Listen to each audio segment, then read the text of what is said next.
All right. Oh, jeez. In this episode of The Full Nerd, Ryzen 2nd generation and AMD responds to GPP.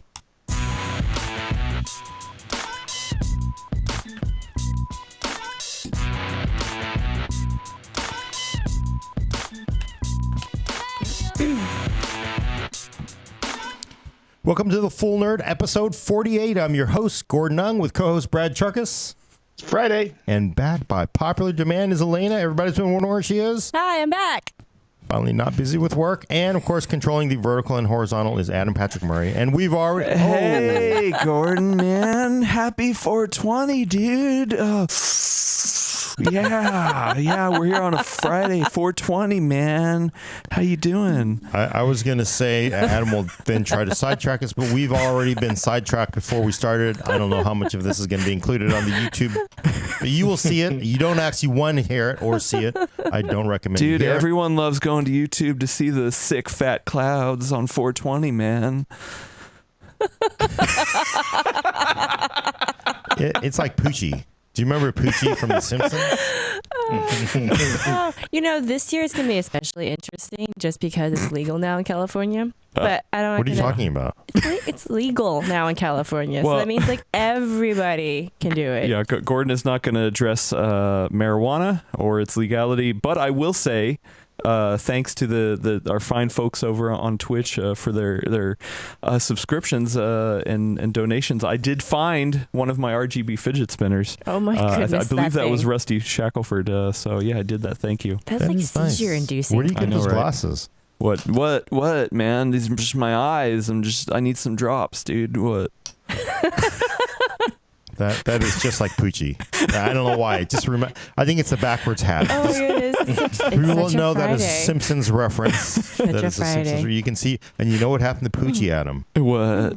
I think they just wrote him out of the show, and they had him like he was the most unpopular cartoon character in the made up cartoon show in the cartoon show, and then they actually killed him off. Nice. Aliens came and took him away. Nice. Only in the way the Simpsons could do it. Yeah. Ryzen, man. Let's talk about some Ryzen. I'm surprised the Simpsons haven't talked about Ryzen yet. Everybody's talking about Ryzen. I mean, everybody's talking about the amazing. All right, I guess all the cores. The cores. Speaking of whoever missed it yesterday because it wasn't a live show, we actually talked with Jim Anderson, AMD's Senior Vice President of Computing Graphics, all about Ryzen and a whole lot of other stuff. So yeah, definitely you missed that. Watch it. I watched it yesterday. Yes. While and we work. didn't run it live because we couldn't. We pre-recorded it because Jim had some important stuff to do. But again, Jim is way up there in the corporate pecking structure. So that was a really fun interview, I think. So he talked about a lot more than just Ryzen too. We asked him about chip design, all kinds of other stuff. Mobile. Mm-hmm. Yeah, just in case you missed it, you should definitely go back and watch it because it was a good episode. He did also tell us he liked PC more than console, I think, too. No, he did not. Yeah, he was very diplomatic, and then Brad agreed with the diplomatic answer. Well, I heard it. He was signaling he liked PC gaming more than console. I think he was reading into it. He was winking. I think he was signaling. He wink twice. Yeah, wink twice if you're in danger. Get me out of here. Gordon's setting me up. Along those lines, though, Enigmatastic on I think that's how you say it on Twitch. And Jim talked about this a little bit yesterday. It's unclear whether the 2700X is a replacement of the 1700 or a separate, or the 1800X. Yeah, so kind of talk about that a little I'll bit. talk about that. So I asked Jim specifically, is there a 2800 coming? Because, I mean, it's not a direct replacement. And when you agree, I really think I felt he sort of leaned more towards 2700X replaces 1800X and 2700X. Their marketing collateral does actually indicate that as well, because they basically have both parts in the stack. He said that. He did say that. But I think he also said a couple of times in that interview that he would never preclude anything that could be coming down the pipeline as well. Sure. So it was one of those very diplomatic, I can neither confirm nor deny that there will be one, but there's nothing that's been announced at this time. Right. And they said they considered a replacement for both. Yes. Yeah, which I understand. I personally don't believe that. My personal theory is they know there's an 8-core Coffee Lake coming, right? So I got to figure they're saving 2800X to hopefully compete with whatever move Intel 10 makes. cores. That's my thought. But who knows, right? Yeah, it could be 10 cores. Could they do? No, because they don't have the dies, I don't think. Probably not, but I'm just saying.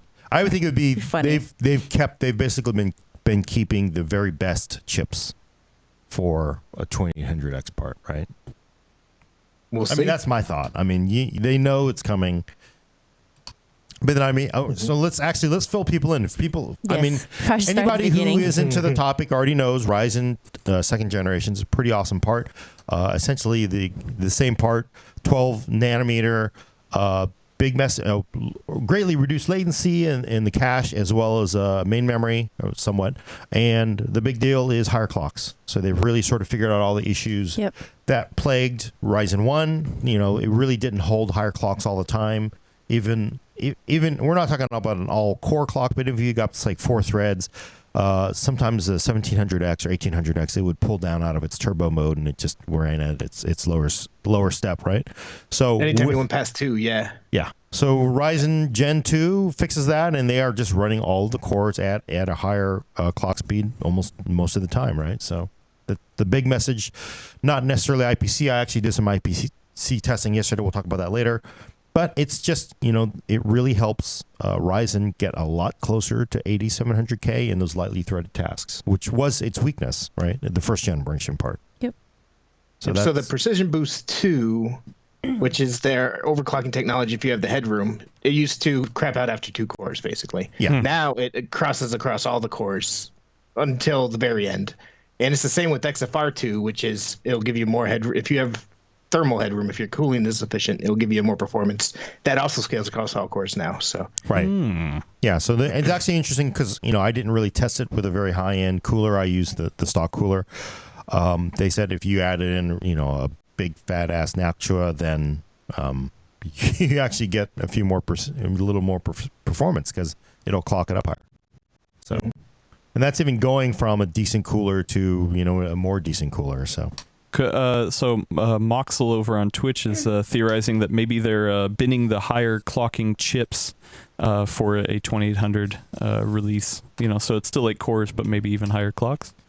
Yeah, that's my guess, right? I mean, that's what I would think because I don't know if they can go up in core count in this die. I would think they're gonna go higher clocks. So that's my guess. That's if I were AMD, I'd definitely have something ready. It's coming. Also, side note, Nathan Lowry over on Twitch was asking, did we really have lawyers here in the room with us during the interview? Well, they weren't actually. So we joke. So AMD is in a quiet period, which is it's a public company, and there's a certain time when public companies, due to shareholder responsibilities, cannot talk about anything that might influence the stock, and the SEC is the one that comes in and throws you in a prison cell. There are actually 2 AMD people here. I was kidding, but one of them was an AMD person that probably would have run over and slapped the mic out of our faces if we had said something that would have cut the feed. Would have just if you saw the camera just slam over to the ground, it would have been because I'm sorry, we'd said something we're not that live. would get them in trouble with the SEC. I will say Jim did not. He was very careful to avoid it. So. There were a lot of questions we couldn't ask, of course, because, hey, when you're talking about the lawyers, it's a serious business. There were not lawyers. For sure. It would be cool, though, right? The Disney lawyers are outside, though. Disney lawyers are outside. So, watching you, Gordon. On your awesome review video that people can check out on YouTube, you get into all the benchmarks and all that stuff, especially comparing it to the 8700K. How do you think this falls in line with all the chips? So I saw a lot of comments on that review video of people saying well, I still don't know what I should buy, from first gen to second gen, which motherboard should I get the updated motherboards? Sure. Maybe let's dip into that a little bit. Yeah. So performance, the multi-threaded message is still there. It kicks the crap out of 8-core, better than 6-core, 95% of the time. There are some things where Intel does get really close, right? But 95% of the time in heavy loads, Ryzen 7 first gen would smoke 8700K. The big problem was in gaming. A lot of the problems were also in those lightly threaded apps Ryzen second generation really helps that. You know, you get that extra 300, 400, 500, clock up, and it gets a lot closer to where Coffee Lake is in the lighter loads.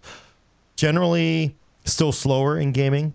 Maybe it depends though. So we're talking at games that are or resolutions and settings that are not GPU limited. It might be 10% slower. I suppose it could open up a little bit more at even lower game settings, but for the most part, maybe 10%, maybe 7% slower in some games. Once you get up to, actually settings people use, and I was actually kind of surprised, like 1080p, Ultra 1080p, very high on a lot of games, pretty much mostly a tie, right? And of course, if you go to 1440, 1600p, 4K, it's a wash.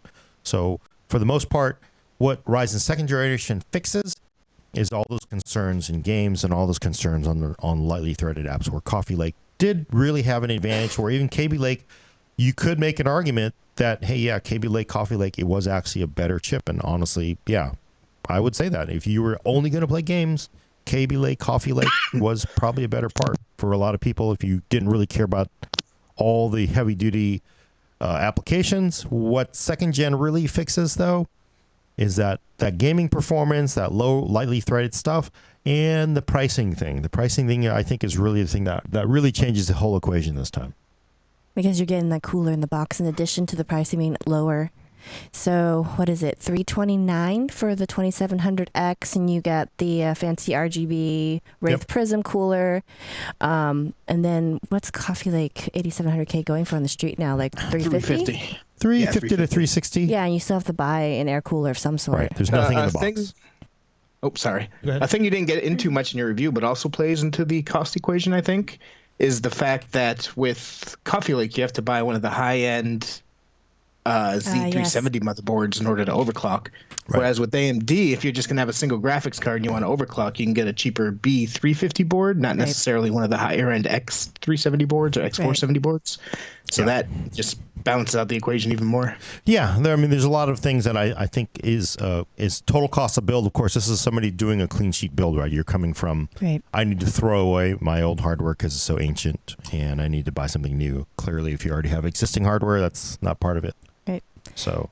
But I'm not sure. Did we actually answer the question, which was, should you get first gen or second gen, right? Because one of the things I noticed in your charts and one of the things you talked about in your video is that with all the subsequent work that went into, BIOS patches or updates and so on and so forth, games getting better support, the performance of the first gen Ryzen chips actually has increased since its launch. Mm-hmm. And so, how much percentage of increased performance are we getting with second gen Ryzen over like first gen? Because you compared the 1700X against the 2700X. Right. And so I think you can speak a little bit to like how much that delta is, right? Yeah, so 1700X versus 2700X, it's everywhere from 23% to 16%. It's much, much faster than the original 1700X.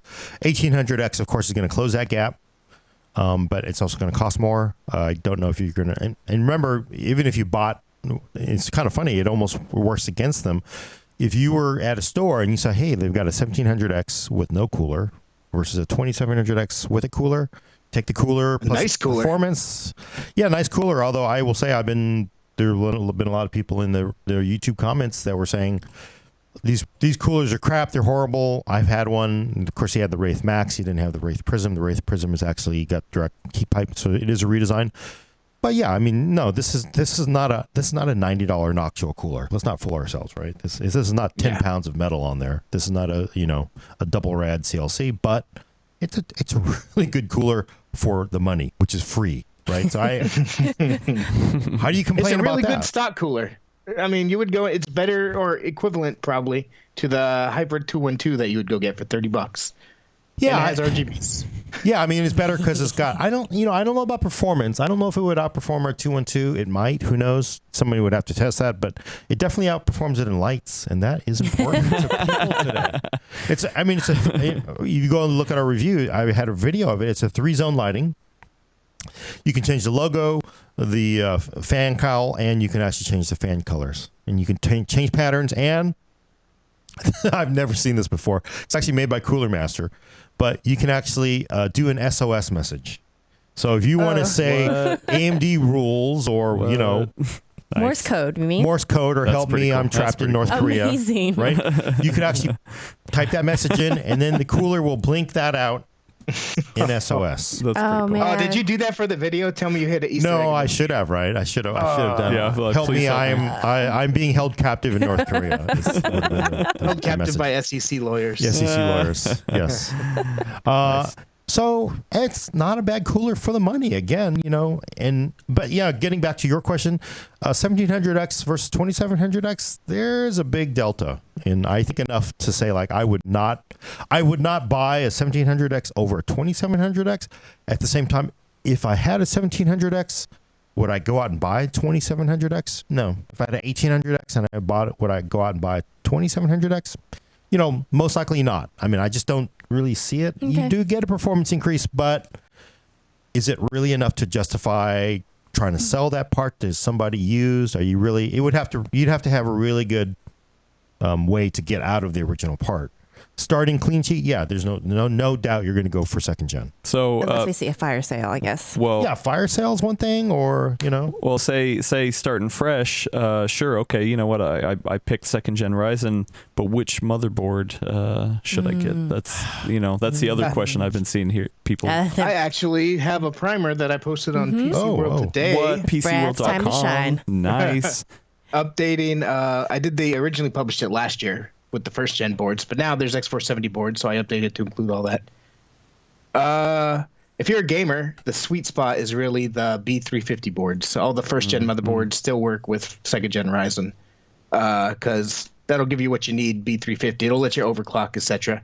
If you're looking to really overclock the hell out of your chip, then you might want to consider going up to an X370 motherboard. Or if you want to run multiple GPUs, because X370 motherboards tend to have more premium materials, better overclocking. They're the only ones that can run dual GPUs. which Brad is firmly in favor of. Yeah, that's why I started with B350. To go with this launch, they also just introduced X470 motherboards, which actually have even more advanced power stuff to handle the higher clocks of these second-gen Ryzen chips. It also has a technology called StoreMI, so you can use an SSD to cache your Tier. micro tier, whatever, your hard drive. But that's about it. It can overclock a little bit better than X370. So for most people, the sweet spot would be B350, I think. If you're looking to overclock the heck out of something, consider moving up. Although, doesn't the X470 boards come with the redesigned Ryzen Master software? Well, it's Or is really that for all boards? that'd be interesting. Ryzen Master, the latest version should work in either X370 or X470. I imagine. I have not tested that. It's actually a good question. You should never assume, right? I should ask AMD that. Yeah, that wasn't clear from everything I've been reading. I was reading the AMD Reddit yesterday, and they were saying that they can get the new Ryzen Master software to work with older chips, but it won't show the new features with first gen chips. So which die is actually the best one? Which core? Right? So Ryzen Master, for those who don't know, core? it actually tells you which is the best core on each CCX, which is the second best core. And then the other two are back of the class, not going to Washington, D.C. this year. And also you can do per core CCX overclocking with it. So a lot of really cool stuff. Only in second gen, support in second gen. I'm going to guess you can do that in X370 once the new BIOSes are up or whatever. But so work with the motherboards, with whatever motherboard you have, but it's only, some of those features are only applicable to the new chips. Yes. Got it. Yeah. So if you have a 1800X, it doesn't work. It shouldn't work, I imagine. And StoreMI is also only 400 series. It is not for the older ones, although this is a sort of subset of Nmodus's Fuse drive, which they talked about at CES. And what it does, I always want to call it caching, and I do the same wrong thing with Optane, but it is actually micro tiering. It is not actually caching, because cache, you just kind of flush. What it does is it looks at the data and it decides what to put on your SSD, what to put on the hard drive. And actually one more cool feature that this does do, where it does actually cache, is you could say, hey, take 2 gigs of my 16 gigs of RAM and use that as a cache for the SSD. So, Man, do but you know how there's much sort of RAM two. costs these days, Gordon? I know. Where exactly do you save there? I guess, right? Well, real quick, Yeah, good. we have a. Were you gonna finish that thought or No. no? Good question from that's been sitting around from Max Villeneuve on YouTube. I don't know. Thoughts on how some reviewers have had different experiences with second gen Ryzen. I know Jay's 2 cents had some problems with his second gen again. Yeah, I've heard the what I understand with, and I met Jay's 2 cents at Computex last year for the first time. He's a tall dude. And I think the problem is he's too so tall. The theory I heard is he's too tall to get down there, and because these benches are low. Even they hurt my back. You're bent over all these 3 systems. You're testing everything. It hurts your back after a while. He's too tall. He just had bad luck. In fact, that's the second time he's had bad luck. His APU was bunk, had problems, and he had problems he blew up an SSD right before he was doing his testing. Yeah, and it was actually I think it was a bad SATA power connector, but you could barely see it. So there was like a bent pin inside the power supply that smoked the SSD he had apparently. This is normal. I do think this is a weakness when you go out and you look at all the reviews. They shouldn't all match up because they're all different. Everybody uses different RAM settings. Everybody uses different storage. Some people, when AMD and Intel do seed programs for reviews, they seed motherboards. Way back, Intel would only give you an Intel motherboard because that's what they sort of calibrated against. These days, they get board partners to send them boards, and then they seed them. They like to spread love. That's why, I did my testing with MSI. Some people did it with Gigabyte. Some people did it with ASUS. So you've just got all these different variations between different motherboards, different RAM, different storage, and then different BIOS settings. And then, it's going to be different. And then also, we don't all test at the same resolution. So I don't think you should try to take what I did and compare it to somebody else without looking at what everybody tested at, and then also sitting back and thinking, well, why might this be different? So I know AnonTech did have some issues. I think I wasn't following it too closely. I don't know if Brad did or not, but some of their gaming performance I think was a little different. And again, but as a reviewer, I also I ran maybe 6-7 games, and then I sort of chose things I want to show to show the overall message. Overall, and let's be clear about this, Coffee Lake is still faster. Kaby Lake was faster than in Gen 1 Ryzen. Coffee Lake is still faster than Gen 2 Ryzen in gaming, 1080p especially, right, at medium to high. But is it enough to, in my book, to outweigh the cost advantage of what you're getting out of Ryzen second generation? No. And then we also have to remember that a lot, as you mentioned earlier, we're in a different world now. When Ryzen Gen 1 came out, it was pre-Spectre, pre-Meltdown. It was heck. I mean, the OSs were different. I think that was Creators Update. We're all now on Fall Creators Update. The guidance was from AMD to test only in Fall Creators Update for the best performance. You got new drivers, you got new BIOSes, and everything has gotten a lot better for Ryzen. So as Ryzen has gotten better, everybody's figured out you've got game patches, and then you give Intel its Spectre Meltdown haircut. It gets a lot closer. Last year it was 20%. This year it might be 7 to 10%. So. It's going to be different. So you have to this is the message is you should be a discriminating consumer of all information. Don't trust everything I say. Don't trust everything AnonTech or legit reviews or hot hardware. You got to look at everything, read the reviews, how it was done, and then make a judgment based on the data. So that's why you show your work. Yep. That's why you show what settings you used, what resolutions you used. Give all the context. Nice. Although I just cheated and downloaded the graphs. There's a third party in Mumbai easy, that I just they just generate it. And in fact, we're 3D rendered right now. It's pretty good.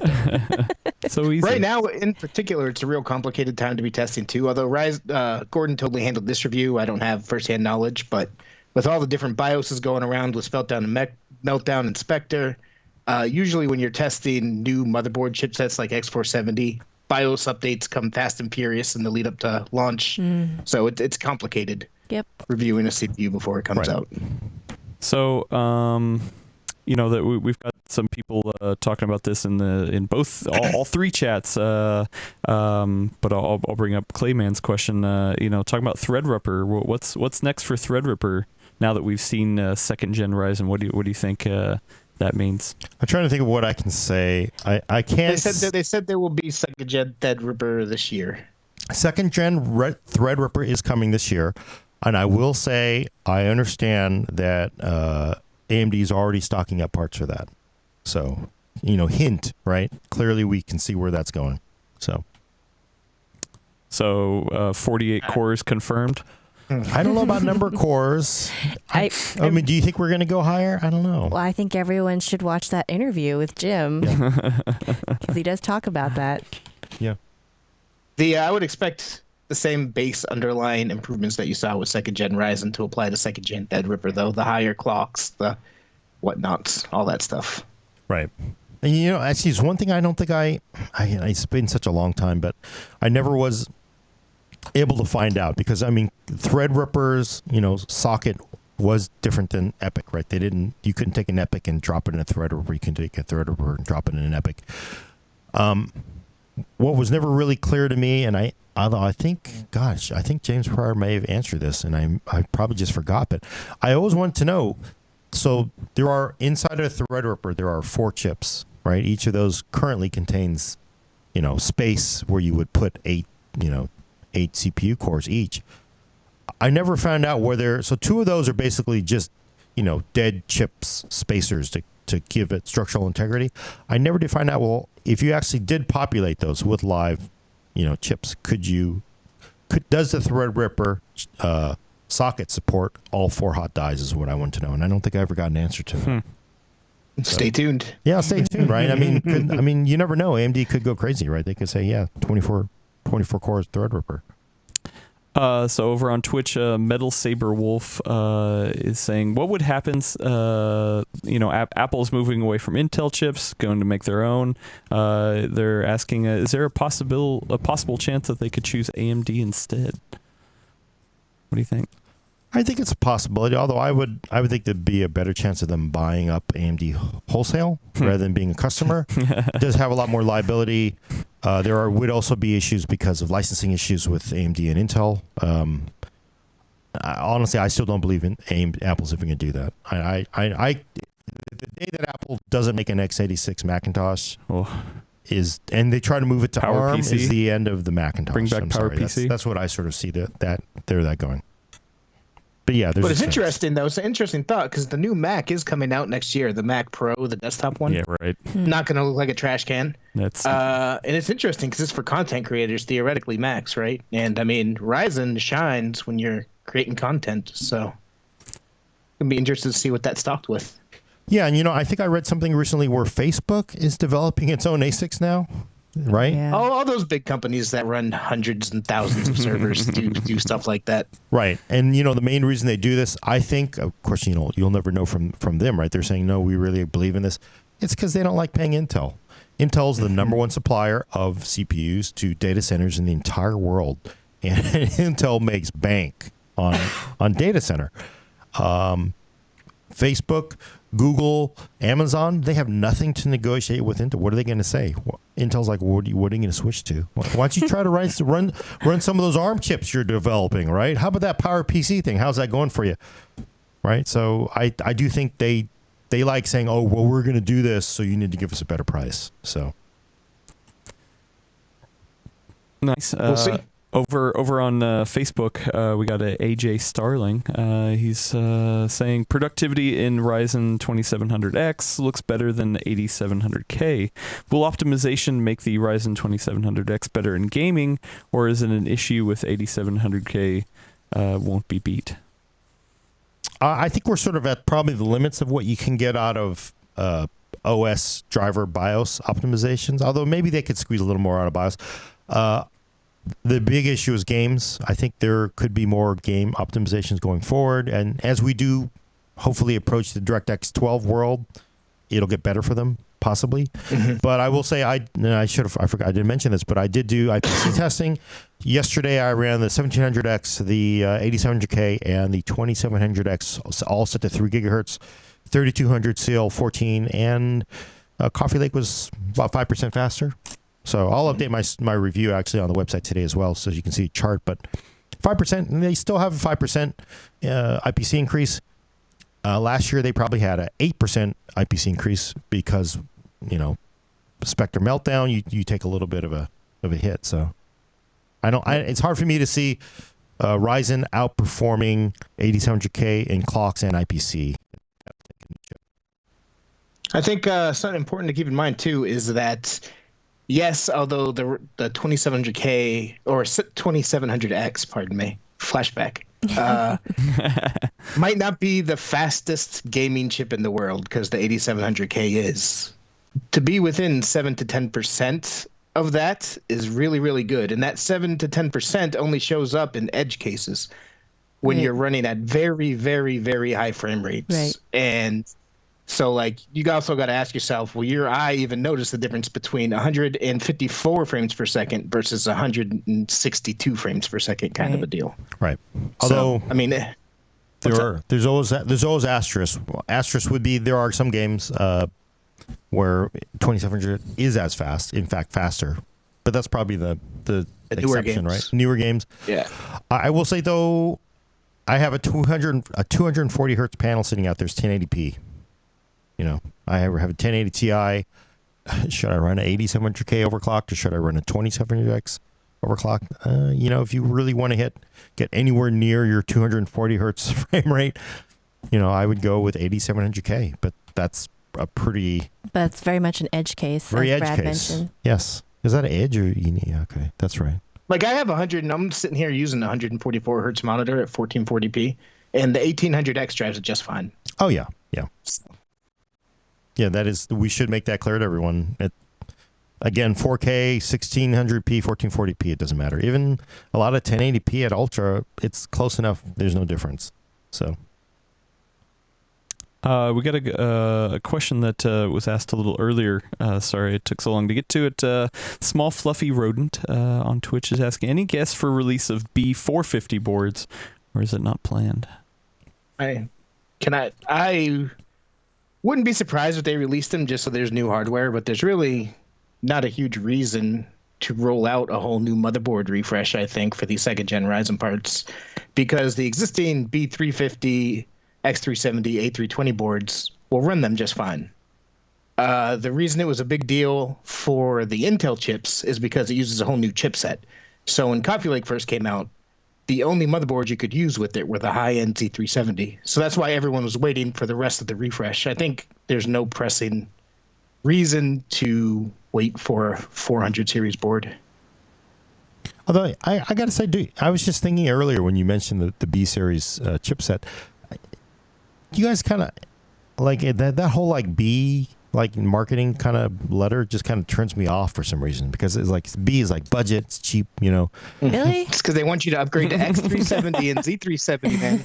I guess, but I just sort of thinking, because Brad, you had a really good point. If you're a gamer, you don't need to buy a Z series or an X series for the most part, right?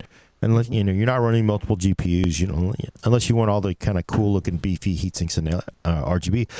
Maybe it should be like a G series. Is there a G series chipset? There used to be, right? I don't know, but there's not now. It just seems like G450 would have a better ring and sort of market it to and gamers for the most part are more budgety. So I don't think there's any rhyme or reason to it. Well, Intel has B, so I think I'm just saying it's like McDowell's and McDonald's is what it comes down to. They got the Big Mac, we got the Big Mac. Coming to America on YouTube. The big deal with 400 series motherboards, though, really it's just minor improvements. You can overclock faster, handle second gen chips faster. B350 do you just fine. If you want the Store MI, which is really the flagship kind of feature for X470 boards, you can go buy that fuse drive software that Gordon was talking about. It's like $20. Yeah. So Enmotus makes it enmotus.com. We got a really good question that just came in on YouTube from Adrian. So what are you guys most hyped for? DDR4, GDDR6, HBM3, if they don't skip to 4, or maybe even PCIe 4.0. I know it's not Ryzen related, but I just thought it was a good Wait, question. so what are the choices again? DDR4, GDDR6, HBM3, and PCIe 4. Wait, doesn't it mean DDR5? Yeah, I was about to ask. Yeah, that's probably Oh, what it means. Yeah. GDDR6 would be my pick. I don't get hyped about any of those. I don't get hyped in general. Yeah. Any of those. They're I was gonna incremental, it say. seems. No, so look, I think the thing is, I maybe the word not the correct word is hyped, but the one that's going to be the less painful of all those will be GDDR6, because Define less painful. well, because I have lived through SDRAM, the RAM bus wars, back when they had the Clone Wars, the RAM wars. Every memory transition, main memory transition, it's never fun. DDR4 was probably the smoothest I've ever seen, but it is never easy. It is never smooth. There's fighting, there's hand wringing, there's yelling, there's shouting. DDR5 on systems, yeah, it'll come, it'll be better, but believe me, it's rarely ever worth the money to be the early adopter, except to say you have it, which is worth it to some people. It's going to be a pain. It's always a pain. HBM3 is like, yeah, sure. Those are going to be like, oh yeah, we have 5 video cards, right? GDDR6 is actually like one of those things that sort of like, if you reach for that brass ring, sometimes you fall off the horse onto your face, into the dog poop. So maybe it's better not to do it. GDDR6, it'll come from, AMD, it'll come from NVIDIA in cards, and it'll be affordable, and it won't be a pain. So that's the one I'm most excited for. But what about PCIe 4.0? Well, I mean, Do you have something against that? No. So PCIe 4.0, but I've said this for a long time, that I've met with the PCIC guys, and it's like, look, it's just like Cal Ripken. It's like boring, right? Like the only time you ever heard Cal Ripken's name was like when he retired. Holy smokes, this guy played like 25,000 major league games and never missed a single one. That's like, so I mean, it's great, but like Babe Ruth and like all these other people that broke all these records, did all these things, they get all the attention. Like Cal Ripken, I respect that. That's great. PCIe 4 is just people will just like wake up one day. I'm like, oh, hey, my board has PCIe 4. I didn't even know that. Yes, because your GPU doesn't use any of it, right? It's just like we're not even anywhere near scratching PCIe 3, saturating PCIe 3. So PCIe 4 is going to be awesome. That's a good thing. PCIe, those guys are like, there's no drama. It's just like it works. There isn't like just like things stop working, blue screens, and all the normal screaming. It just works. That's a good thing. But Cal Ripken, the only thing we ever celebrated was the day he retired, right? Yikes! Wow, really Gordon bringing it makes- That's to a good Cal thing. Ripken It's here. a good thing for Cal Ripken. It's a good thing that you're totally somehow making sound boring and unimportant. That's good. I mean, that's what you want. The PCIC people, that's what they want, right? Why is that not exciting though? Consistency and stability seems like something that should be exciting. Well, nobody ever gets excited about building a new freeway, okay?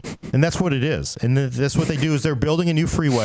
They're adding new lanes. No. This is more like making sure that every road in California does not have potholes. And given the state of infrastructure right now, I would be really excited for streets that have no potholes. I think that's. I don't think that's fair because I really think so. PCIe potholes implies like you're driving down the road, you hit a pothole, which I do all the time. But what I'm saying is that's the comparison, right? Where you're talking about how like RAM is so dramatic and it can be very, Just mark my words. difficult. It can be very difficult for the transition. And the same thing with HBM3, where it's like, where is it? It's not coming. So that's to me like the equivalent of driving down a road with potholes, where maybe you can go 120 miles per hour on this road, but if you hit that pothole, it's going to suck, versus just having a nice smooth lane at 45 miles per hour. Look, I'm not dissing on PCIe 4. I think it's going to be great. It's just going to work, and you won't care. You know what? You're driving down that new freeway. You don't like. You're excited for about 5 minutes, and the next 3 days, you don't even. For the rest of your life, you don't know. Right, because it's just there, it works. That's awesome. That is the best thing about PC. There's no drama. That's what they're supposed to do when you do You're infrastructure. still excited about something else? No, but look. Hey, you know what? GTX 1180 Friday. uses GDDR6. Give you 12 gigs of GDDR6. Twice the memory bandwidth, half the power consumption. Look at the performance increase. Whoa, look at the green bar. It's so much longer, right? That's something to get excited about. PCIe 4 that I don't use anything. I mean, if PCIe 4 comes and it doesn't work, they've done their job. And again, they deserve all the honor they get. Those guys, it works. Look at every other standard. Look at Thunderbolt 3. Look at everybody else. There's always fighting. There's always like stuff doesn't work, right?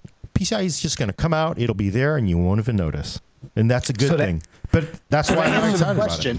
We know what Gordon is not hyped about. Yeah. Well, yeah, because GDDR6 of all that entire list, GDDR6 is going to be the ones like, oh, damn, right? HBM3, yeah, I think would be great too, but, I may not be alive when it actually comes out, so or enough quantity for us to actually have it. Yeah, so that's why that's my issue. GDDR6 is my pick. All right. Well, yeah. Sorry. After that, now we're all awake. Do we have any time left? We've got a little bit of time, but is there anything else we want to cover before I transition for the next topic?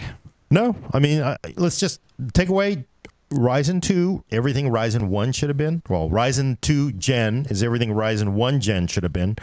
It's better, it's faster, it's smoother. They've polished out all the rough edges. It's cheaper. It's cheaper, and that's the thing that kills me. They've disrupted Intel again.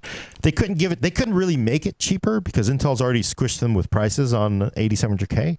So they say, hey, we'll give you a $50 cooler. Oh, yeah, okay, that's pretty good, right? But they've effectively lowered the price of the entire thing, and they've outcompeted Intel. So now Intel's only choice is to give you 8 cores and really a decent cooler, right? Or an 8-core chip that outperforms it so much that you're willing to forego the extra $50 in that cooler.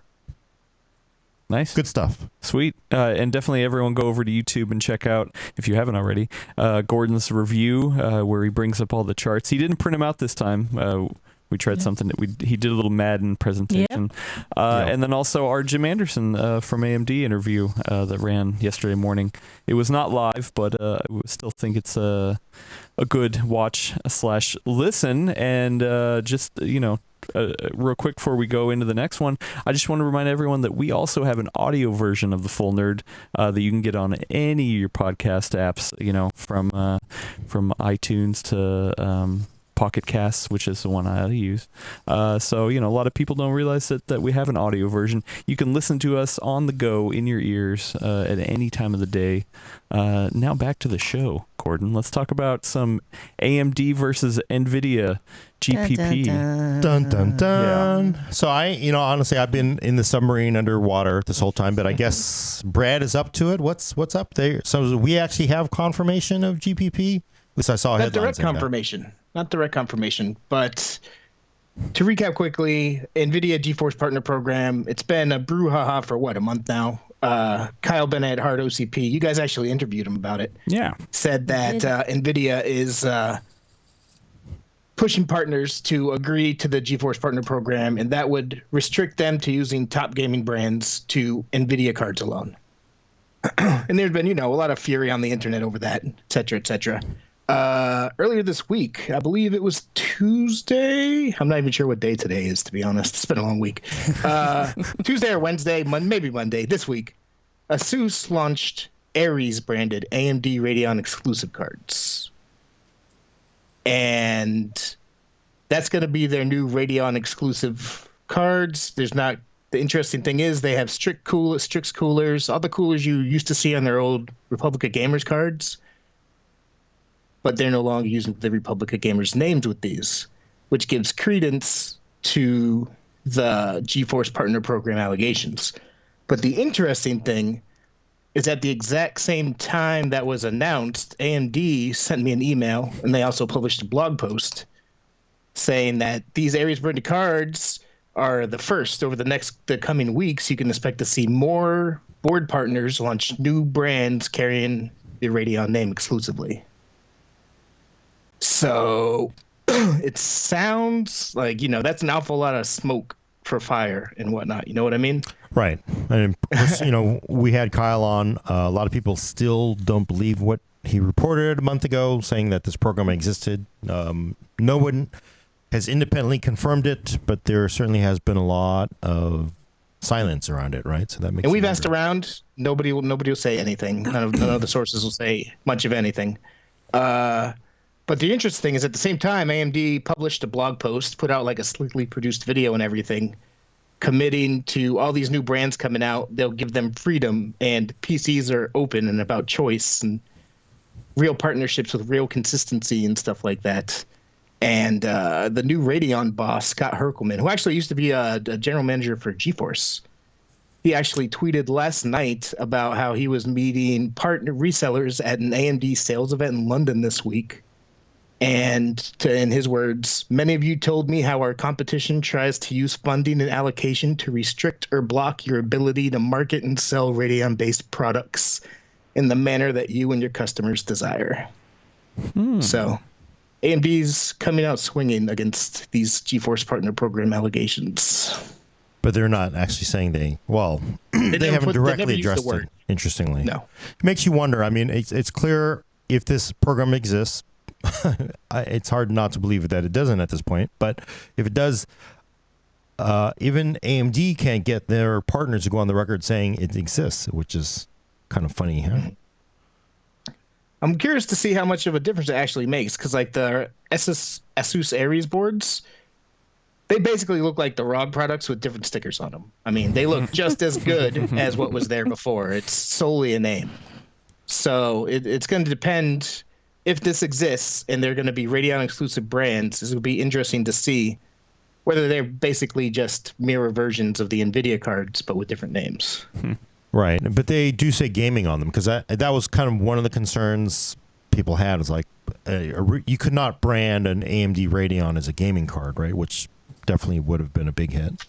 That's not the way I personally originally read Kyle's report. No, on it. I don't think Kyle did. But yeah, I think it was a top gaming brand. It has to be NVIDIA only. Not necessarily that I couldn't say gaming, but like a top gaming brand had to be NVIDIA exclusive. Is the way I read Kyle's report, which again hasn't been confirmed, but there's an awful lot of smoke this week. And Kyle's also, he's had two other stories. So one is, that HP and Dell are pushing back against this. And I think he's also saying that makes sense. There's some smoke and mirrors about him saying that he's being paid off by AMD or whatever. I don't know if we want to get into the weeds on that or not, but definitely there's been some pushback against what he's reported. Yeah, he actually reported that he asked around. He doesn't know about Lenovo, but he said his sources say that HP and Dell are pushing back against the idea of having NVIDIA exclusive brands of their, Inspiron or HP Omen lines or whatever. They want to be able to use those across the board, is basically what Kyle's report says at Hard CP. Wow. Interesting. Because, I will say one thing people don't understand is HP and Dell they're huge companies. It's pretty tough to get them to, if they want something, they usually get it. So I'll be interested to see how that sort of settles out between HP and Dell and suppliers, right? Yeah. I mean, there's a reason why HP for a long, long time used AMD well before anybody else did, right? They sort of wanted some option against Intel. So I'll have to see. Although I do wonder, so like, how much do you think it's going to hurt Radeon cards if they're not branded Republic Gamer, which pretty big brand, or whatever MSI, or I guess Aorus, or for well, I think there is a lot, like, people overestimate and underestimate how much value there is in a brand. Like, there are normal people, if you buy a Republic of Gamer Strix card and you love it, next time you go to upgrade, you're going to look for a Republic of Gamer Strix card. If it's an Aries card, I mean, you're not going to necessarily know that's the same thing, right? Yeah. So we'll have to see. I think it won't be as big as a blow as if they don't have new graphics cards to counter NVIDIA's new graphics card generation. Yeah. But well, we do have some people in the chat saying they like the name better, at least. Aries, really? Yeah, with the Z? I hate it. The Z is pretty terrible. The Z throws me off. It's Aries with a Z, not an S. Yeah. I'm an editor. It makes my eye twitch. Yeah. Well, plus, the thing is, they used to have, Asus used to have an Aries brand of gaming cards, right? They were big badass ones, yeah. They were just giant bad mother cards. I have one somewhere in my garage. It's like it's mother cards. They're just like a motherboard. I'll bring it in. It's massive. It's big as it's in the garage for a reason. It's giant. So, but I'm surprised they had to do it with the Z. And I thought they were just going to go recycle an older gaming brand. But Just makes it fresh, Gordon. Yeah, maybe that's it.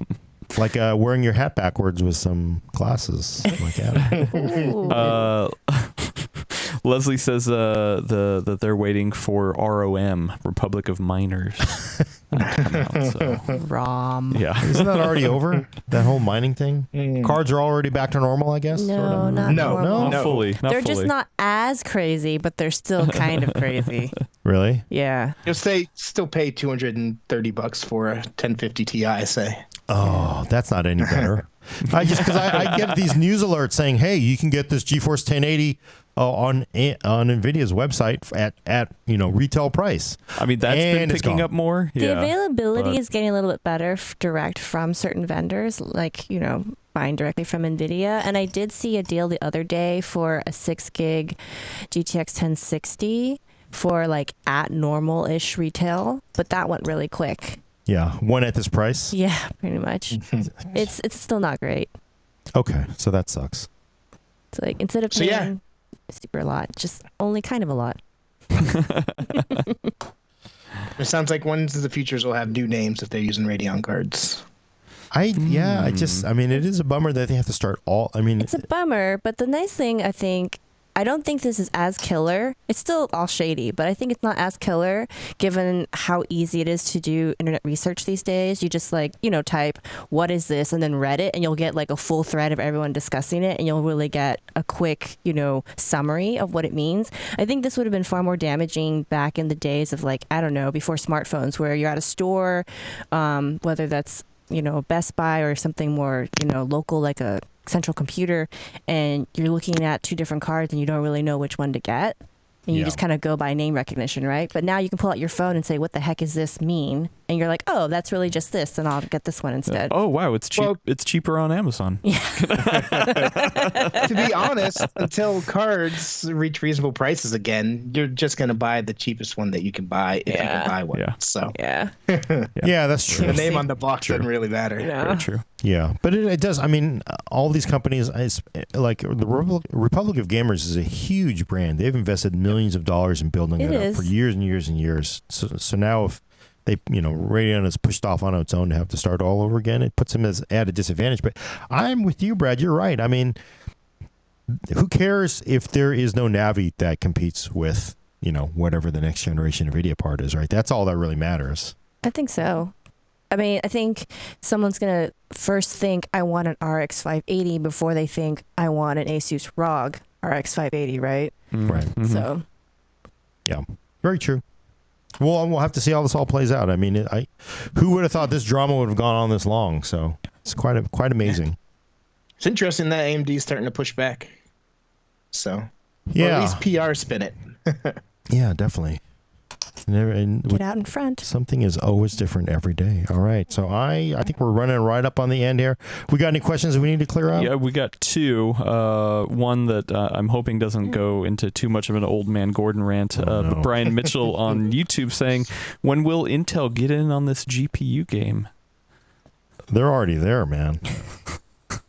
They've already hired Raja Koduri, who is basically a rock star of GPUs from AMD. He's sitting in a cubicle or an office. Well, everybody has a cubicle at Intel. Sitting in a cubicle with an Intel logo on his shirt right now. So they're there. For me, I sort of thought, well, God, how do you go from nothingness to competing with huge NVIDIA and AMD overnight? But I got to say, people don't remember going way, way back. Intel had Larrabee. I can't remember how long ago it was, but it was like a lifetime ago. Intel had Larrabee. It was their discrete GPU. I remember talking to people back then who had seen it. Alienware specifically was like, yeah, this thing is like, it's not bad. They're like, this is a competitive part, is what I was told privately. And it never came out. Intel decided, we're not going to come out. They just like took it off the table, put it on. It's like, but I kind of wonder if Intel that entire time still had somebody on that team. They were still kind of going on it the whole time because they, they're smart guys and gals. They do know that there was GPU coming. I don't think they realized how quickly it would get here or how competitive it would be. So They've also been investing in integrated graphics this entire time. So Oh, they it's not like have? they've been sitting still. Oh, well. To some Hey-o. degree. They Yeah, have. they just bought that one from AMD. Remember? Well, that's discreet. But you know what's crazy? It's true, and they always say this. They're like, because I've been the worst critic of Intel IGP. Last time I saw him, I was like, you can run Crysis on it. It's like, you really can. I ran Crysis on IGP for the APU, right? It was like, you really can. You really can, but we are talking about a 12-year-old game or something like that. It is amazing you can do that on integrated graphics. I wouldn't want to. I mean, but it is. They have come a long way, but But I think actually that brings us back full circle to. That's the value proposition for Intel that AMD doesn't have with these new Ryzen chips, because you need discrete graphics to run this Ryzen 7 2700X, whereas the Intel chips come with the integrated graphics. You can just plug it in and use it. Although if you're buying a $330 part, you're probably buying a discrete graphics card anyway. Well, at least for if you got maybe you have a problem with your GPU and you need to do some testing, Yeah. It's always nice to have a backup. Yeah, it is really nice to have that backup. But you also have to realize on desktop, that is 99% of the time doing nothing. Yeah. So you've basically paid for silicon to sit there and read a newspaper for like the entire time you're using your computer. I will say what's interesting, though, is that news that they're trying to use the IGP to scan for malware on the PC. Yeah, I was listening to something about that last night. It's, that's interesting. I mean, if that could be, it seems like Intel is very much about we're going to leverage our other technologies. We're going to use, hey, you don't have an IGP in Ryzen 7. Coffee Lake, whatever S gives you this IGP. In background, it's always scanning. Doesn't hurt any gaming performance. Doesn't hurt any performance. It's always scanning for malware. And it does it super fast because we have dedicated hardware for it. And then it seems like you can clearly see where this is going. I talked a little bit with Jim. It's like they're also going to go, hey, Optane, by the way, that we've now put into a memory slot or on an EMIB or something, gives you this huge performance in storage. Only on Intel, right? So, bum bum bum bum. I mean, you can. I mean, I can't blame them because they're going to leverage the tools they have. They're going to leverage the tools they have. They've got these tools. They're going to use them. They have advantages over AMD, and they're going to use them. Well, it'll be interesting to see whether it's enough to matter to people who buy PCs. But it's good news for consumers, though. Oh yeah, having all these kind of options. Nice. Competition's good, right? Competition's good for us. All right, we got to wrap it up. We got two really quick questions that I'm going to throw in here. Moxel over on Twitch is asking, what performance gain should we expect from Intel's upcoming 10 nanometer and also AMD's 7 nanometer? Never know until they're here. Yeah, we don't know. Nobody knows. I wouldn't bet on anything. 50% benchmark improvement overnight is his follow-up. No, we don't know, right? Because it's a problem as you get smaller and smaller. There's a lot of marketing with nanometers now. I don't know. I mean, you could come out with it and like, oh my God, these are awesome, and the yields are so bad that we can't afford them. So it doesn't really matter if the yields aren't there to get the prices down. So 10 nanometer was supposed to be here like a year or two ago, but it's just been getting pushed back because it's that hard to make. So right. I wouldn't commit to eating paper for anything. No. I'm not. We have plenty of paper. All right, last question from Tech We Love over on YouTube. I'm saving for a Titanium Plus PSU, but is it naughty of me to wish that there was an even more efficient PSU standard available to the general public market? Is Titanium Plus endgame? I think at this point, I haven't really paid too close attention to the power efficiency stuff on PSUs in a long time, but I think they topped out at Titanium, which frankly, I never did understand anyway. Because if you look at the standards, remember it was like bronze, gold, and then platinum and titanium. Believe me, if I had 10 pounds, you offer me 10 pounds of titanium or 10 pounds of platinum or 10 pounds of gold, I will take the platinum or the gold over the titanium. So I'll never understand that. You might want to check out. Good. Just yesterday, Anon Tech published a really deep review of Corsair's new 1600i AX power supply, which is the follow-up to the 1500 AX power whatever supply. We've been using it in PC World Test System for years, which was like one of the gold standards. And I guess this has.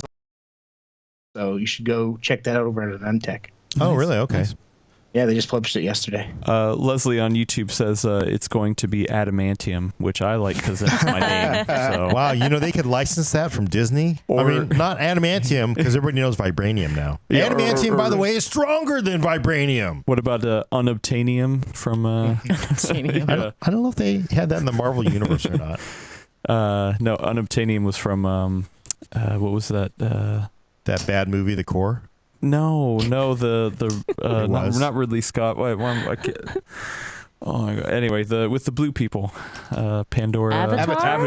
It was? Yeah, I think unobtainium was what they were trying to mine. Yeah, Oh my goodness. which Yep, that's it. Yep. Anyway, Wow, I bet they got that same name from the person who did the font for it, right? I'm so surprised you didn't just strike the entire movie out of your memory like I did. it was good 3D tech. I was interested in the 3D tech. But thank you to everyone who asked in questions. If you can blame it on me, at Adam P Murray on Twitter. I have to go, so we got to wrap this up. Gordon, why don't you take us out? Oh, okay. All right. Yeah, we got to go. After you polluted our minds with I know. a I know. reference I'm sorry. to what was the movie called again? Avatar. Avatar. Oh my God, I'm sorry. We apologize for that. But check back in hopefully a week for your Fix It PC Talk on the Full Nerd for audio. Less than a week. Less than a week. Oh my gosh, it's Friday, right? It is Friday. Yeah. Yeah. Yes, check back in less than a week for your hot PC Talk on the Full Nerd. For audio listeners, subscribe to us on iTunes. Every time you do, something clever is said here, but not right now. You can also Friday. Yes, on Friday, but you definitely should review us on iTunes. Also, you can listen to us on Google Play, Stitcher. Send questions and comments to thefullnerd@pcworld.com, which I will eventually read one of these days. Thanks for coming. I'm Gordon Mahong with Brad Charkis, Go read his review. Elaine Yee, Bye, everyone. and Adam Patrick Murray will take us out. Oh, no. Man, don't blow smoke in your case, man. That just messes all the stuff up. Don't do it.